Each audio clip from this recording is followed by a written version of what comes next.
Welcome to స్వతంత్ర TV. నా పేరు రహీం. ముందుగా హెడ్లైన్స్ చూద్దాం.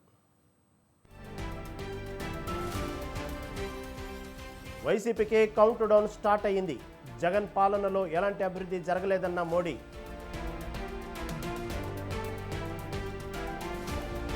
ఈ నెల 17 నుంచి జూన్ 1 వరకు విదేశీ పర్యటనకు జగన్ అనుమతినివ్వాలంటూ సిబిఐ కోర్టులో పిటిషన్.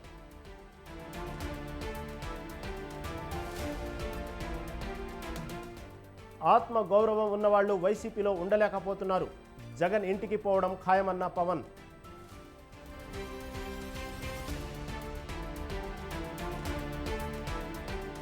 అవినాష్ రెడ్డి గెలిస్తే నేరం గెలిచినట్లే.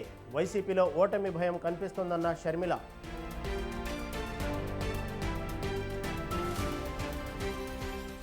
ఆగస్టులోపు రైతు రుణమాఫీ చేస్తాం.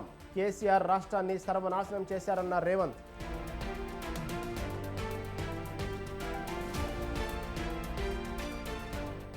కాంగ్రెస్కు ఓటేస్తే బీజేపీకి వేసినట్లే. 6 గ్యారంటీలను నమ్మి బీఆర్ఎస్ను ఓడించారన్న కేటీఆర్.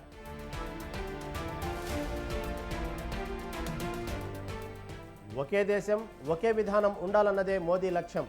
సోనియా రాహుల్ ఏ దేశం వారో చెప్పాలన్న బండి.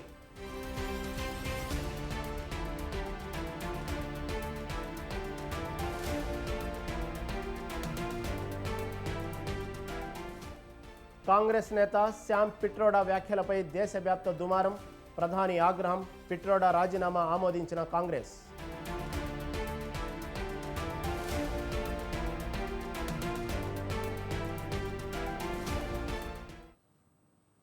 రైట్, ఇక డీటెయిల్స్ చూస్తే వైసీపీ ప్రభుత్వానికి కౌంట్ డౌన్ స్టార్ట్ అయిందని ప్రధాని మోదీ అన్నారు.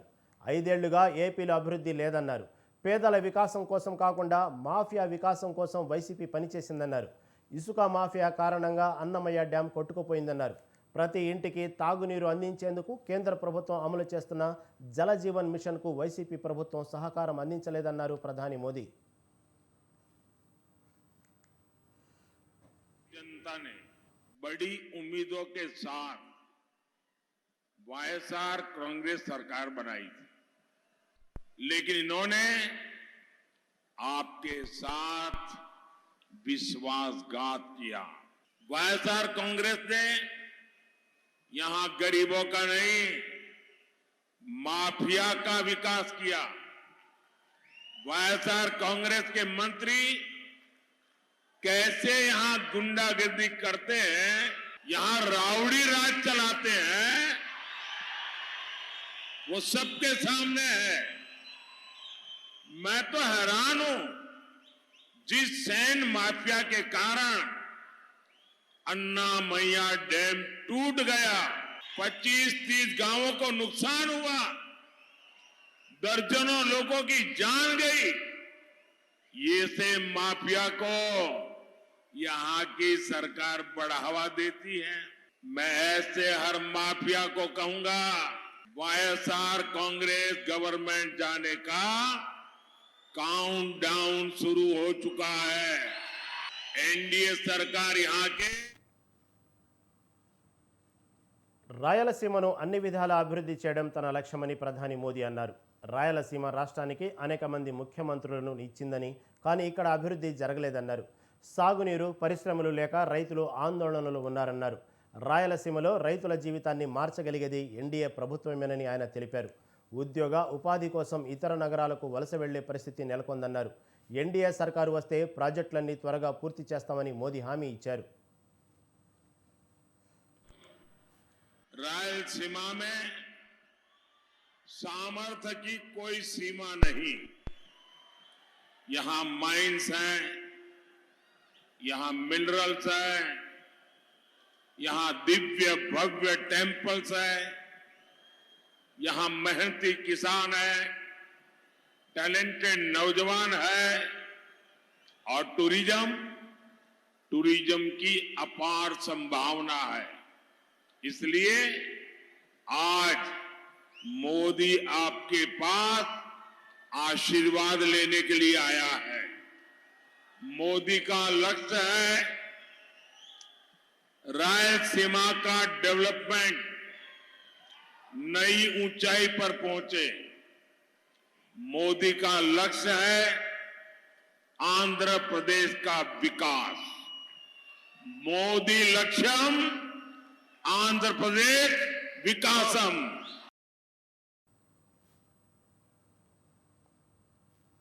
ఏపీ సీఎం జగన్మోహన్ రెడ్డిపై జనసేన అధినేత పవన్ కళ్యాణ్ తీవ్ర విమర్శలు చేశారు. ప్రతిపక్షాలు జగన్మోహన్ రెడ్డిని గెలిపించేందుకు లేవన్నారు. అధికార పార్టీ చేస్తున్న తప్పులను ఎలక్షన్ కమిషన్ ఎత్తి చూపితే ప్రతిపక్షాలపై నిందలేయటమేంటని ప్రశ్నించారు. అభివృద్ధి, సంక్షేమం జోడెద్దలాంటివని, అప్పుడే రాష్ట్రం బాగుపడుతుందని అన్నారు. బాధపడిపోతున్నాడు. కూటమంతా నా మీద కక్ష కట్టింది, ప్రత్యర్థులంతా ఏకమై నన్ను ఓడించడానికి ఉన్నారని. అరే అపోజిషన్ ఉంది, నిన్ను గెలిపించడానికి ఉంది, మేము గెలవడానిక? ఆ లాజిక్ ఏంటి బాబు? నాకు అర్థం కాదు. నిన్ను గెలిపించడానికి మేము ఉంది ఇక్కడ అంటే నువ్వు మర్చిపోయి వాళ్ళు పంచాయతీ ఎన్నికల్లో, స్థానిక ఎన్నికల్లో ఏం చేశారు? ఒక్కరిని నామినేషన్లు ఏనిచ్చారా? 4 దశాబ్దాలున్న టీడీపీ పార్టీని నామినేషన్ వేయనివ్వలా. అధికారులందరూ, పోలీసు అధికారులందరూ గుప్పిట్లో పెట్టుకున్నావు. అంటే నువ్వు చేస్తే న్యాయం. ఇక్కడ మా ప్రభుత్వం ఏముంది? ఎలక్షన్ కమిషన్ నిర్ణయించుకుంది. మీరు తప్పులు తడకలతో అధికారులు చేస్తూ ఉంటే మార్చింది. అంటే నీకు అధికారులు పోతే అంటే నీకు భయపడేస్తే ఎలక్షనీరింగ్ చేయనివ్వరని. అభివృద్ధి ఉంటేనే కదా మనం ఏదైనా చేయాలి. డబ్బులు లేకుండా ఎక్కడి నుంచి సంక్షేమం పట్టుకొస్తాం? కూటమి ఒకటే అనుకుంటుంది, చంద్రబాబు గారు కానీ, నేను కానీ, మోదీ గారు కానీ ఒకటే అనుకుంటున్నాం. అభివృద్ధి మనకి సంక్షేమ కార్యక్రమాలు పక్క పక్కన ఉండాలి. 2 జోడెద్దు గుర్రాలు, 2 జోడెద్దులు. వల్లభనేని వంశీ గారు ఆ రోజున నాకు అసెంబ్లీలో మాట్లాడడం చాలా బాధ కలిగించింది, నిజంగా బాధ కలిగించింది. అరే మీకు చంద్రబాబు గారితో విభేదాలు ఉండటం వేరు, లోకేష్ గారితో విభేదాలు ఉండటం వేరు, కానీ వచ్చి నిజంగా పాపం భువనేశ్వరి గారిని ఆ విధంగా కించపరిచేలా మాట్లాడటం నాకు చాలా చాలా బాధ కలిగించింది. వల్లభనేని వంశీ గారికి ఓటు గనుక జనసేన మద్దతుదారులు వేస్తే స్త్రీని అగౌరవపరిచిన వ్యక్తికి, ఆడవారిని అగౌరవపరిచిన వ్యక్తికి, మా సోదరుని అగౌరవపరిచిన వ్యక్తికి మనం మద్దతు తెలిపినట్టే.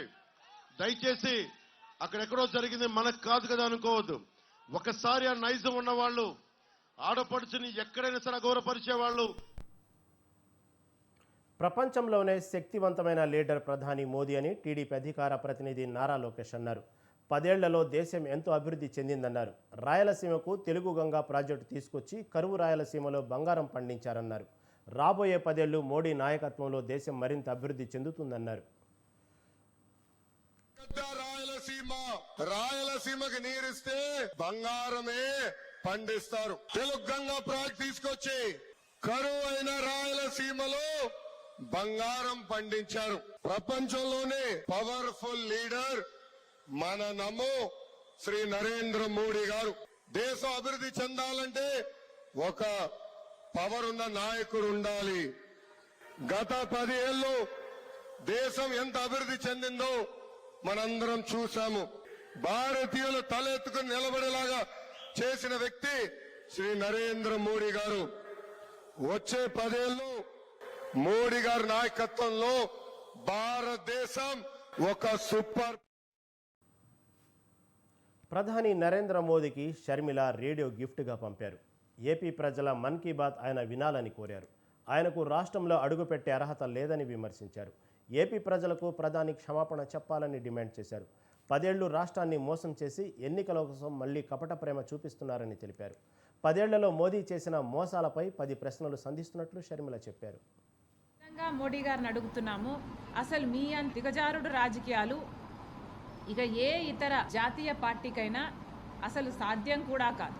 మీకు ఎంత తెలివి కాకపోతే మోడీ గారు ఒక పక్కేమో తెలుగుదేశం పార్టీతో బహిరంగంగానే పొత్తు పెట్టుకున్నారు, ఇంకో పక్కేమో జగన్మోహన్ రెడ్డి గారితో అక్రమ పొత్తు అలాగే కొనసాగుతుంది. ఏ పొత్తు అయితే 5 సంవత్సరాలుగా జగన్మోహన్ రెడ్డి గారు మోడీ గారి మధ్య సాగిందో అదే పొత్తు, దత్తపుత్రుడి పొత్తు ఈ రోజు వరకు కూడా కొనసాగుతూనే ఉంది.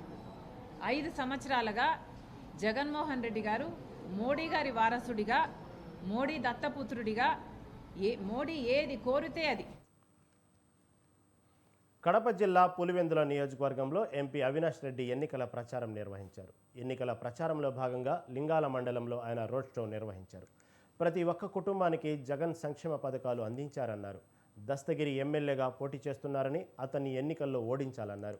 షర్మిల, సునీత ఒక్క స్టేట్మెంట్ కూడా ఇవ్వడం లేదని తప్పుడు అప్రూవల్ సాక్ష్యాలు పెట్టి తన తండ్రిని జైల్లో ఉంచారన్నారు. రానున్న ఎన్నికల్లో వైసీపీని భారీ మెజార్టీతో గెలిపించాలని అవినాష్ రెడ్డి కోరారు. జగన్మోహన్ రెడ్డి గారు చేస్తున్న మంచి పనులను అడ్డుకోవాలా కాబట్టి బలం లేదు కాబట్టి కూటమిగా వస్తా ఉన్నారు. బీజేపీని జనసేనను కలుపుకున్నారు. బలం లేదు కాబట్టి ఎల్లో మీడియా ద్వారా ఇష్టం వచ్చినట్టు విష ప్రచారం చేస్తా ఉన్నారు. లేనివి ఉన్నట్టు చెప్తున్నారు, ఉన్నవి లేనట్టు చెప్తా ఉన్నారు. ఇష్టం వచ్చినట్టు విష ప్రచారం అంటే మిమ్మల్ని అందరినీ ప్రభావితం చేసే ప్రయత్నం చేస్తా ఉన్నారు. మీ అందరినీ మనవి చేస్తా ఉన్నా, ఏ ఒక్కరు వీళ్ళ విష ప్రచారాలకు దుష్ప్రచారాలకు లోను కావద్దు, ఏ ఒక్కరు నమ్మవద్దు అని చెప్పి మనందరూ కూడా మనవి చేస్తా ఉన్నా. వీళ్ళందరూ చాలదని చెప్పి మన ఇంట్లో నుంచే మా షర్మిలక్కను, సునీతక్కను పూర్తిగా 2021 నుంచి చంద్రబాబు నాయుడు గారి కుట్రలో పావులుగా మారిపోయారు. ముఖ్యంగా మన సునీతక్క, తర్వాత క్రమంలో షర్మిలక్క. నిజంగా బాధ చేస్తుంది. రోడ్డు ఎక్కినప్పటి నుంచి, పొద్దున్న లేచినప్పటి నుంచి ఈ జిల్లాలో వాళ్ళకి 15 రోజులు చంద్రబాబు, చిరంజీవిలపై వైసీపీ నేత పోసాని సంచలన వ్యాఖ్యలు చేశారు. పవన్ కళ్యాణ్ గెలిపించాలని చిరంజీవి స్టేట్మెంట్ ఎలా ఇస్తారని ఆయన ప్రశ్నించారు. ప్రజారాజ్యం పార్టీ పెట్టి 18 మంది ఎమ్మెల్యేలు గెలిస్తే కాంగ్రెస్లో విలీనం చేశారని మండిపడ్డారు. ప్రజల గురించి చెప్పే హక్కు చిరంజీవికి లేదన్నారు. కాపులు చిరంజీవిని నమ్మి మోసపోయారని చెప్పారు. పేదల కోసం సీఎం జగన్ ఎన్నో సంక్షేమ పథకాలు ప్రవేశపెట్టారని చెప్పారు. చంద్రబాబు ఎన్నో హామీ ఇచ్చి మోసం చేశారని విమర్శించారు. మళ్ళీ బ్రహ్మాండం చేసుకోవచ్చు. మళ్ళీ దేనికి ఇప్పుడు మళ్ళీ రాజకీయాల్లోకి నాకు తెలియట్లేదు. ఏందా మీరు క్వశ్చన్ వేశారు, మీకేం అర్థమవుతుందా చిరంజీవి గారి స్ట్రాటజీ? ఎవరన్నా అసలు జీవితంలో చిరంజీవి గారు ప్రజల దగ్గరికి వెళ్ళొచ్చా? ప్రజల గురించి మెన్షన్ చేయొచ్చా? మా తమ్ముడు ఓటేయండి, వాడు బాగా చేస్తాడు అంటే నువ్వు బాగా చేయవా? అందుకని నీకు వద్దా? మీ తమ్ముడు బాగా చేస్తాడా? అదనే చెప్పు. నేను వెన్నుపోటు పొడిచాను ప్రజలకి, ముఖ్యంగా కాపు సోదరులకి. ఇప్పుడు మళ్ళీ ఈయన వచ్చేసి యాసనే చిరంజీవి మా తమ్ముడు పార్టీ పెట్టాడు, ఆ పార్టీ ఈ పార్టీ మీరు కలిసి 6 నెలలన్నా జనాన్ని నమ్మించారు. మీ వాడు 1 month కూడా మనం నమ్మించలేపాడే, అయినా మళ్ళీ ఇస్తారా? అవునులే, రాజకీయాలు కదా, ఓటు హక్కు మీకుంది, మీరు నుంచోవచ్చు, మళ్ళీ ఎమ్మెల్యే అవ్వచ్చు, మళ్ళీ మంత్రి, ఏమో మళ్ళీ చిరంజీవి గారు ముఖ్యమంత్రి కూడా అవ్వచ్చు. నమ్మకం లేదా మీకు? గుర్రం ఎగరావచ్చు. లోక్సభ ఎన్నికల్లో గెలుపే లక్ష్యంగా ఆపరేషన్ సౌత్ని చేపట్టింది కమలదళం. ఉత్తరాది మొత్తాన్ని ఏకఛత్రాధిపత్యంగా పాలిస్తున్న బీజేపీకి దక్షిణ భారతం మాత్రం అంతు చిక్కడం లేదు. అందుకే ఈసారి లోక్సభ ఎన్నికల్లో దక్షిణాదిన పట్టు బిగించేందుకు పక్కా వ్యూహాలతో ఆపరేషన్ సౌత్ను రెడీ చేశారు బీజేపీ అగ్రనేతలు. ముఖ్యంగా కాంగ్రెస్ అధికారంలో ఉన్న తెలంగాణపై స్పెషల్ ఫోకస్ పెట్టారు. అంతేనా, రాష్ట్రంలో డబుల్-ఆర్ ట్యాక్స్ నడుస్తుందని సాక్షాత్తు ప్రధాని విమర్శించడంతో ఇప్పుడు డబుల్-ఆర్ ట్యాక్స్ మీద రాష్ట్ర వ్యాప్తంగా చర్చ జరుగుతోంది.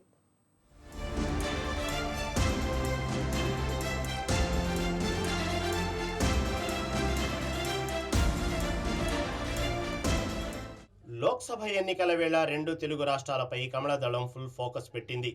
ఈసారి ఎలాగైనా ఏపీ, తెలంగాణలో మెజార్టీ సీట్లు గెలిచి సత్తా చాటాలని కమలనాథులు కొత్త ఎత్తులు వేస్తున్నారు.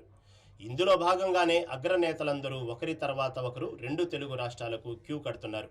భారీ బహిరంగ సభలు, రోడ్ షోలతో ప్రచారాన్ని హోరెత్తిస్తున్నారు. పోలింగ్కు కౌంట్డౌన్ కూడా స్టార్ట్ కావడంతో పార్టీ జాతీయ స్థాయి నేతలు రాష్ట్రంలో సుడిగాలి పర్యటనలు చేస్తున్నారు. ఓవైపు మోదీ, మరోవైపు జేపీ నడ్డా, ఇంకోవైపు అమిత్ షా 2 తెలుగు రాష్ట్రాలను చుట్టేస్తున్నారు. కొడితే కుంభస్థలాన్ని కొట్టాలన్న చందంగా ఆపరేషన్ సౌత్ వ్యూహాన్ని అమలు చేసి ఎన్నికల యుద్ధంలో గెలిచి నిలవాలనుకుంటున్నారు.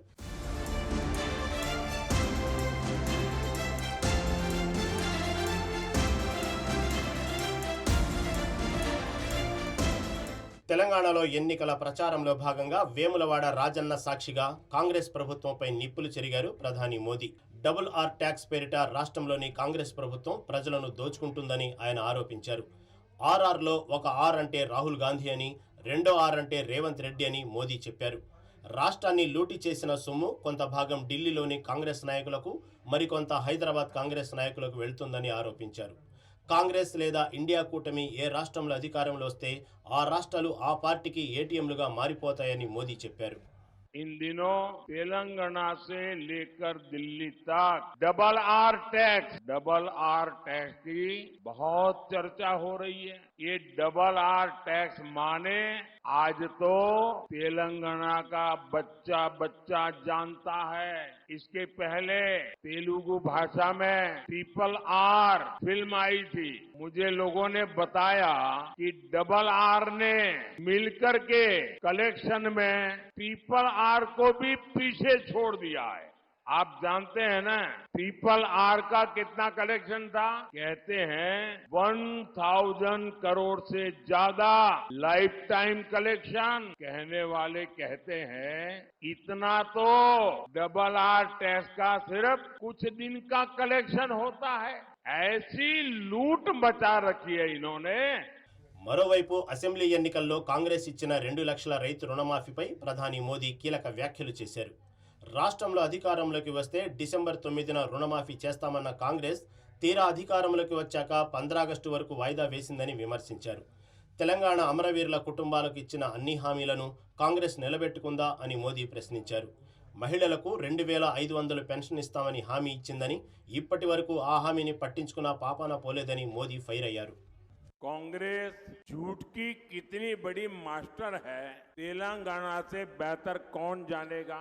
मैं आपसे पूछता हूं, कांग्रेस ने अपनी सबसे बड़ी नेता के जन्मदिन से पहले किसानों का कर्ज माफ करने का वादा किया था। इन्होंने झूठ बोला कि नहीं बोला?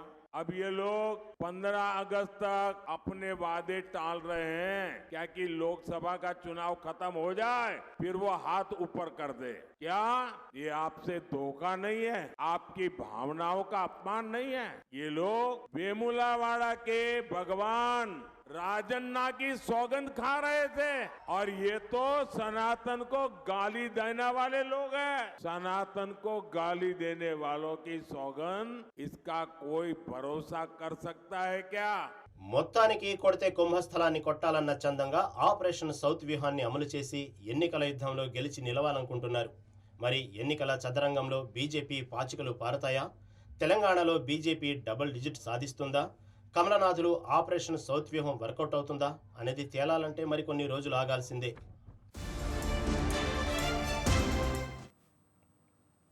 ప్రధాని మోదీపై తెలంగాణ సీఎం రేవంత్ రెడ్డి తీవ్ర విమర్శలు చేశారు. బీజేపీ అబద్ధాలను ప్రచారం చేస్తుందని అన్నారు. తెలంగాణకు వచ్చిన ప్రతిసారి ఇవే అబద్ధాలు చెప్పారని అన్నారు. ఈసారి కాంగ్రెస్ పార్టీని గెలిపించడం ద్వారానే ఢిల్లీ నుంచి గల్లీ దాకా ప్రజా సమస్యలకు పరిష్కారం లభిస్తుందన్నారు. చెప్పిన అబద్ధాలనే మళ్ళీ చెప్తున్నాడు. 10 ఏళ్ళు మోడీ గారు ప్రధానమంత్రిగా ఉండి మనకు పసుపు బోర్డు ఇవ్వలేదు, మన షుగర్ ఫ్యాక్టరీ తెరవలేదు. ఇవాళ మళ్ళీ అదే ముచ్చట చెప్పి మనల్ని బోర్ల పడేయాలని చూస్తున్నాడు. అందుకే ఎమ్మెల్యేగా బీజేపీకి ఇచ్చిండ్రు, ఎంపీగా బీజేపీకి ఇచ్చిండ్రు. నేను అడుగుతున్న మా మిత్రులని ఈసారి పెద్దలు జీవన్ రెడ్డి గారిని ఎంపీగా గెలిపించండి. మీ ప్రాంత రైతుల సమస్యల్ని గల్లీ నుంచి ఢిల్లీ వరకు పరిష్కరించే బాధ్యత పెద్దలు జీవన్ రెడ్డి గారు తీసుకుంటారు. 10 ఏళ్లుగా ప్రధానిగా ఉండి రాముడు పేరుతో ఓట్లు అడిగే పరిస్థితికి మోదీ వచ్చారని అన్నారు మంత్రి కోమటిరెడ్డి వెంకటరెడ్డి. మతాల అంశం చర్చకు వచ్చిందంటే మోదీ ఓటమి అక్కడే బయటపడిందని అన్నారు. మోదీ హయాంలో గ్యాస్ సిలిండర్ ధర 1200కు అయిందన్నారు. క్రూడ్ ఆయిల్ ధర తగ్గింది, కానీ పెట్రోల్ ధరలు పెరిగాయని చెప్పారు. లక్షలు కాదు 15 పైసలు కూడా జన్ధన్ ఖాతాలో పడలేదని విమర్శించారు. హిందువుల ఓట్లు వస్తాయని మైనార్టీలను టార్గెట్ చేయడం సరికాదని ఆగ్రహం వ్యక్తం చేశారు. మోదీ మూడోసారి ప్రధాని అయితే 2029లో ఎన్నికలు ఉండవని కోమటారెడ్డి అన్నారు.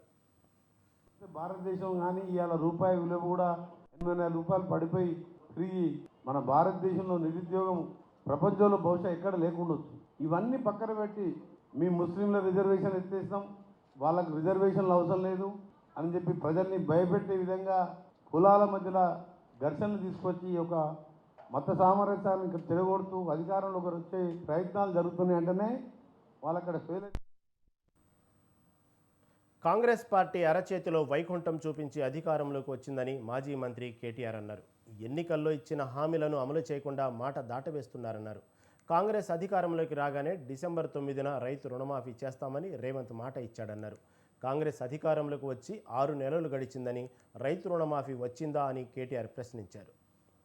వస్తే అంతా ఇష్టం వచ్చిన హామీలు ఇచ్చుకుంటా పోయినారు. ఏమన్నారు? జల్దిగొండి, ఎంబడే కొండి, రుణమాఫీ అయిన వాళ్ళు కూడా ఎంబడే బ్యాంకు కురకండి, 2 లక్షలు తెచ్చుకోండి, నేను వస్తున్నా 9 తారీఖు నాడు, డిసెంబర్ 9 తారీఖు నాడు సంతకం పెట్టనే పెడతా అన్నాడు. డిసెంబర్ 9 నాడు పెట్టిండా? అయిందా రుణమాఫీ? మరి 6 నెలలకు వచ్చాయి. ఇప్పుడు 6 నెలలకు వచ్చింది. డిసెంబర్ 9 పోయింది, జనవరి 9 పోయింది. బీఆర్ఎస్ కాంగ్రెస్ రెండు ఒకటే అన్నారు కేంద్ర మంత్రి కిషన్ రెడ్డి. రాష్ట్ర ప్రజలు బీజేపీ వైపు చూస్తున్నారని, దాన్ని ముఖ్యమంత్రి ఓర్వలేకపోతున్నారని అన్నారు. బీజేపీని రిజర్వేషన్ల విషయంలో ఇరకాటంలో పెట్టి కాంగ్రెస్ లబ్ధి పొందాలని చూస్తుందన్నారు. రిజర్వేషన్ల విషయంలో చేసిన తప్పుడు ప్రచారాన్ని ప్రజలు నమ్మడం లేదని కిషన్ రెడ్డి అన్నారు. ఏ మాత్రం కూడా కాంగ్రెస్ పార్టీ చేస్తున్నటువంటి తప్పుడు ప్రచారం అనే విషయం అందరూ విశ్వసిస్తున్నారు. చాలా మంది అయితే నవ్వుకుంటున్నారు. ఈరోజు భారతీయ జనతా పార్టీ గతంలో ప్రధానమంత్రి గారు వచ్చినప్పుడు కానీ ఈ రోజు కానీ రిజర్వేషన్ విషయంలో చాలా కమిట్మెంట్ తో మాట్లాడడం జరిగింది. కాబట్టి అది ఒక ఫెయిల్యూర్ అయినటువంటి అపవాదు మా మీద మోపేటువంటి ప్రయత్నం చేయడం జరిగింది కాంగ్రెస్ పార్టీ. కానీ నేను తెలంగాణ ప్రజలకు ధన్యవాదాలు చెప్తా ఉన్నాను. వాళ్ళు చేసినటువంటి తప్పుడు ప్రచారాన్ని ఎక్కడ కూడా ఏ ఒక్కరు కూడా విశ్వసించలేదు, ఎవరు కూడా ఆందోళన వ్యక్తం చేయలేదు, ఎవరు కూడా రోడ్ల మీదకి రాలేదు. అది చిన్న ఒకే దేశం ఒకే విధానం ఉండాలన్నదే మోదీ లక్ష్యమని బీజేపీ నేత బండి సంజయ్ అన్నారు. రామగుండంలో ఎరువుల ఫ్యాక్టరీని తెరిపించాలన్నారు.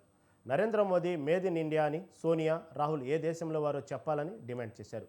మోదీ పక్కా లోకల్ అని అన్నారు. కాంగ్రెస్ అర్థం పర్థం లేని ఆరోపణలు చేస్తుందని మండిపడ్డారు. కాంగ్రెస్ పార్టీకి గాడిద గుడ్డు భాస్మాసుర అస్త్రం అని బండి విమర్శించారు. మీ నాయకురాలు శ్రీమతి సోనియా గాంధీ ఎలియాస్ సోనియా మైనో, మీ నాయకుడు రాహుల్ గాంధీ ఎలియాస్ రాహుల్ విన్సీ ఏ దేశానికి సంబంధించిన వ్యక్తులో చెప్పు. నా పార్టీ భారతీయ జనతా పార్టీ ఈ దేశానికి సంబంధించిన పార్టీ. నీ పార్టీ కాంగ్రెస్ పార్టీ బ్రిటిష్ కు సంబంధించిన పార్టీ. నా నరేంద్ర మోడీ పక్కా లోకల్. మెదక్ ఎంపీగా తాను గెలవడం ఖాయమని, కేసీఆర్ను శ్రీకృష్ణ జన్మస్థలానికి పంపించడం తప్పదని అన్నారు మెదక్ బీజేపీ ఎంపీ అభ్యర్థి రఘునందనరావు. తాను దుబ్బాకలో ఓడిపోయానని బీఆర్ఎస్ నేతలు అంటున్నారని, మరి కేసీఆర్ కామారెడ్డిలో ఓడిపోలేదా అని ఆయన ప్రశ్నించారు. పోలీసులతోనే డబ్బులు పంచి గెలిచినందుకు కేసీఆర్ సిగ్గుపడాలన్నారు. మెదక్ బీఆర్ఎస్ అభ్యర్థి వెంకటరామిరెడ్డి ఎన్ని కట్టలిచ్చినందుకు సీటు ఇచ్చారో చెప్పాలని నిలదీశారు. వెంకటరామిరెడ్డి తనకు బినామీ కాదని కేసీఆర్ చెప్పగలరా అని రఘునందనరావు ప్రశ్నించారు. తెరలేపుతా ఉన్నాడు, నోటికి వచ్చినటువంటి మాటలు మాట్లాడుతూ ఉన్నాడు. వయసులో పెద్దోడు, 10 ఏళ్ళు ముఖ్యమంత్రిగా చేసిండు, మర్యాద ఇద్దామని అనుకున్నాం. కానీ ఆ మర్యాదను నిలుపుకునేటువంటి పరిస్థితి కూడా కేసీఆర్ గారికి లేదు. కొత్త డ్రామాలు, సెంటిమెంట్ డ్రామాలు, నోటికి వచ్చినటువంటి మాటలు మాట్లాడుతూ ఉన్నారు. కాబట్టి వారు మాట్లాడిన భాషలోనే వారికి సమాధానం చెప్తే మంచిదనే ఉద్దేశంతో వారు పుట్టిన ఊరికే వచ్చి మాట్లాడుతూ ఉన్నారు. రఘునందన్ దుబ్బాకలు ఓడిపోయిండు. నువ్వు ఏడు ఓడిపోయినావు కేసీఆర్? నువ్వు ఏడు ఓడిపోయినావు అంటున్నావు. కామారెడ్డిలో ఓడిపోలేదా? ఆ మాత్రం కూడా లేదా? నాకు మాట్లాడడం రాదా? రఘునందన్ మాట్లాడితే గ్యాసు, నరేంద్ర మోడీ మాట్లాడితే సోయి లేదు. నేను నీకంటే ఎక్కువ మాట్లాడగలుగుతా. తెలంగాణలో సంచలనం సృష్టించిన ఫోన్ ట్యాంపింగ్ కేసులో కీలక పరిణామం చోటు చేసుకుంది. ఫోన్ ట్యాంపింగ్ కేసుపై మొదటిసారి ఎస్ఐబి మాజీ చీఫ్ ప్రభాకర్ రావు స్పందించారు. తన వాదనలను అఫిడవిట్ ద్వారా ప్రభాకర్ రావు వివరించారు. తాను ఉన్నతాధికారుల పర్యవేక్షణలో పనిచేస్తానని, తనపై ఎప్పటికప్పుడు ఉన్నతాధికారుల సమీక్ష ఉంటుందని తెలిపారు. తాను ఎలాంటి తప్పుడు పనులకు పాల్పడలేదని చెప్పారు.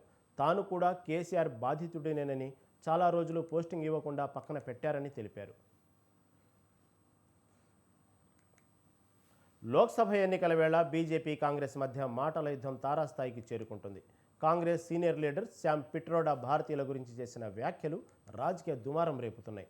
భారతదేశంలో తూర్పున ఉండే ప్రజలు చైనీయుల్లా, పశ్చిమ ప్రాంతంలో ఉండేవారు అరబ్బుల్లా, ఉత్తరాదిన ఉండేవారు తెల్లవారిలా, దక్షిణ భారతీయులు నల్లగా, ఆఫ్రికన్స్లా ఉంటారన్నారు శ్యామ్ పిట్రోడా.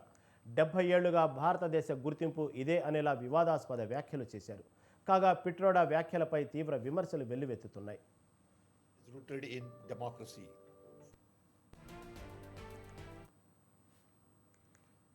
బీజేపీని మతతత్వ పార్టీగా ఆరోపించే క్రమంలో పిట్రోడా ఈ వివాదాస్పద వ్యాఖ్యలు చేశారు.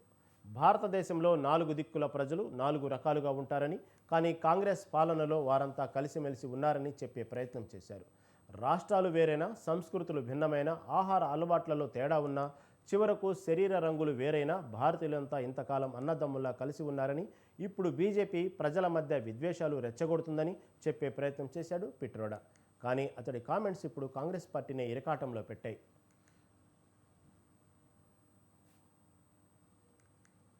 తెలంగాణ పర్యటనలో ఉన్న ప్రధాని నరేంద్ర మోదీ సైతం శ్యామ్ పిట్రోడా వ్యాఖ్యలపై రియాక్ట్ అయ్యారు. దేశ సమగ్రతను దెబ్బతీసేలా, ప్రజలను అవమానించేలా కాంగ్రెస్ నేతలు కామెంట్స్ చేస్తున్నారని, వీటిపై రాహుల్ గాంధీ వివరణ ఇవ్వాలని ప్రధాని కోరారు. దేశాన్ని అవమానించేలా కాంగ్రెస్ నేతలు కామెంట్స్ చేస్తుంటే ప్రజలు చూస్తూ ఊరుకోరని, తగిన బుద్ధి చెబుతారని అన్నారు. కాగా తన వ్యాఖ్యలు రాజకీయ దుమారానికి కారణమవ్వడంతో శ్యామ్ పిట్రోడా కాంగ్రెస్ పార్టీకి రాజీనామా చేశారు.